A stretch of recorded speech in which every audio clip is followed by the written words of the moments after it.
Hello दोस्तों, मैं आपकी राधिका और हमारे यूट्यूब चैनल पे आप सभी का बहुत बहुत स्वागत है। और आज एक बड़ा ही प्यारा सा सुंदर सा आप लोगों के लिए गणेश भगवान का सोहर लेके आई हूँ। आप लोग सुनिए।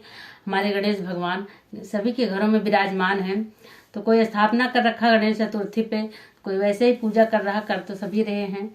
तो आज उनके उपलक्ष्य में एक सुंदर सा सोहर लाया हूँ। छोटा सा है, आप लोग सपोर्ट कीजिएगा। और सभी को मेरा वंदन अभिनंदन, बारंबार प्रणाम। जय जय श्री राम, राधे राधे।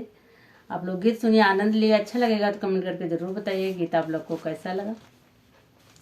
तो देर न करते हुए आप लोग को हम गीत सुनाते हैं।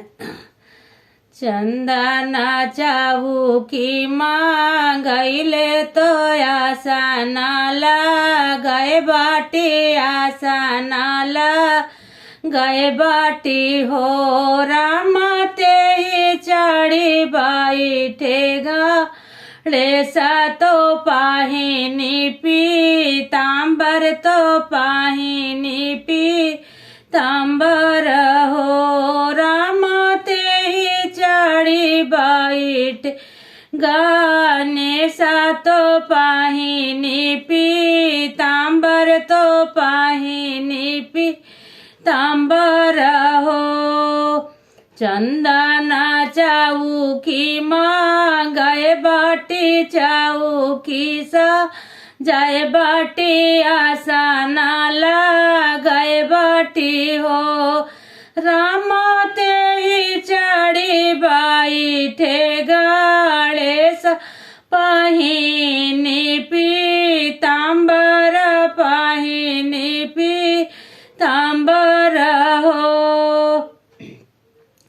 कंचन थालावासा जाए बाटी आरती वो तारे बाटी, आरती वो तारे बाटी हो।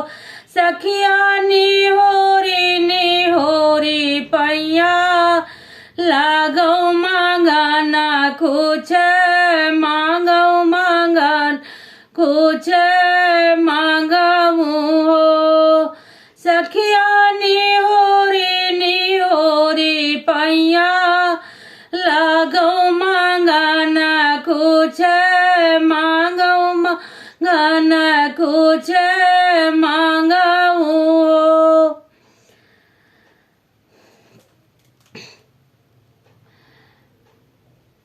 सोनवा तो मांगो हार दिया तो चांदी याद हिया सा, चांदी याद हिया सा हो।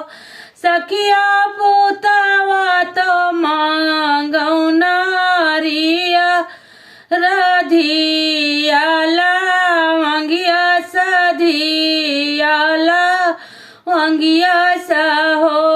सखिया पुतावा तो मांगो नरिया राधियाला वांगिया सा, धियाला वांगिया सा।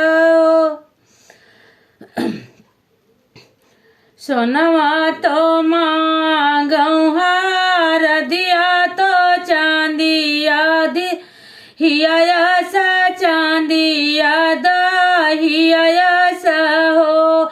सखिया पुतावा तो मांगो नारिया राधियाला वांगिया सा, धियाला वांगिया सा हो।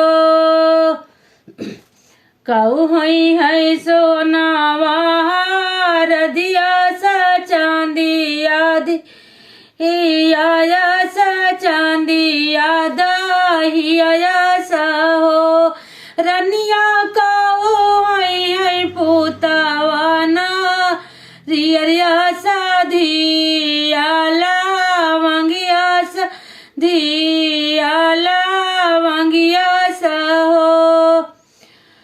रनिया का वो है पुतावा नारिया साधी याला वांगिया साधी याला वांगिया सा हो।